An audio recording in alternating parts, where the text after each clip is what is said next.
The clock chimed noon. Lunchtime. Kids rushed out, hungry for pizza day, but not Michael.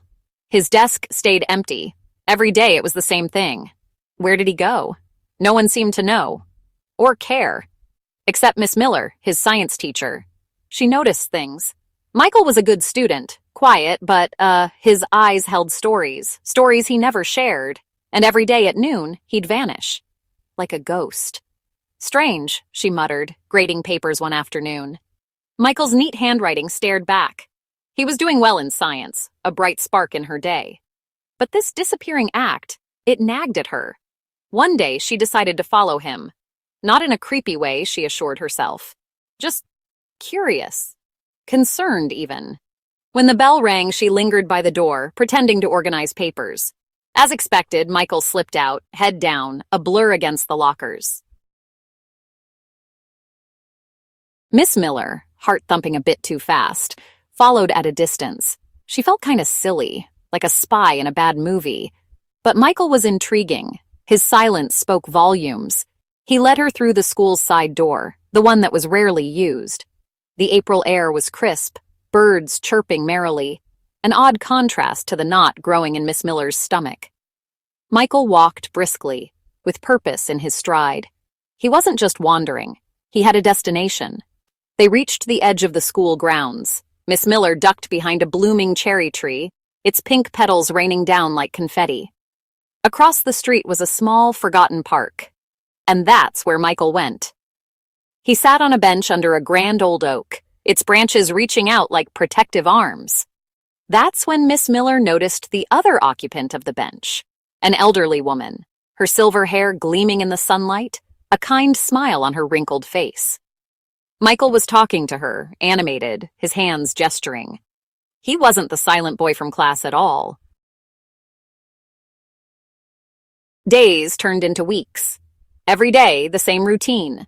Michael would vanish at noon, Miss Miller trailing behind, her initial apprehension replaced by a quiet understanding. She wouldn't intrude, not yet. The park had become their unspoken stage, a place of shared secrets.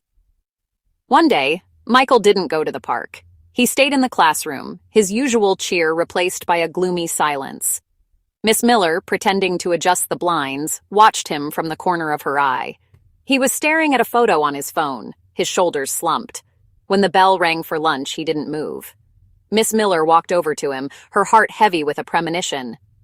"Michael," she began, her voice soft, "is everything all right?" He looked up, his eyes red-rimmed. "My grandma?" He choked back a sob. "She's in the hospital. She won't be in the park anymore." The truth washed over Miss Miller.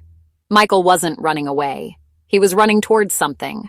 Love, responsibility, a connection that, well, transcended age. He was a boy with a heart bigger than words could express. "Would you like to visit her?" Miss Miller asked gently. "I can drive you after school." A flicker of hope lit up Michael's face.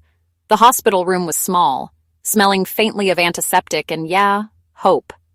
Michael sat beside his grandmother's bed, gently holding her frail hand.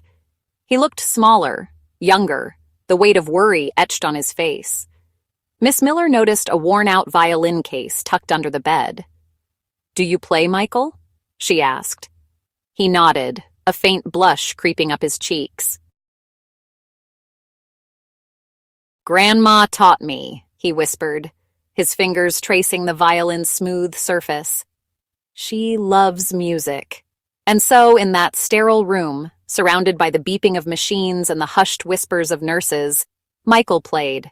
He played for his grandmother, for Miss Miller, and honestly, for himself. The music, though soft, filled the room with a warmth that chased away the cold. The mystery of Michael's noon disappearances had unraveled into a tapestry of love, responsibility, and the healing power of music. It was a reminder that sometimes the quietest hearts held the loudest stories, just waiting for a kind ear to hear them. From that day on, a special bond formed between the teacher and the student. They shared a silent understanding, a shared secret that blossomed into a friendship built on empathy and respect. Michael's quiet strength became an inspiration for Miss Miller, a reminder that even in the hustle of school life, there was always space for kindness and understanding.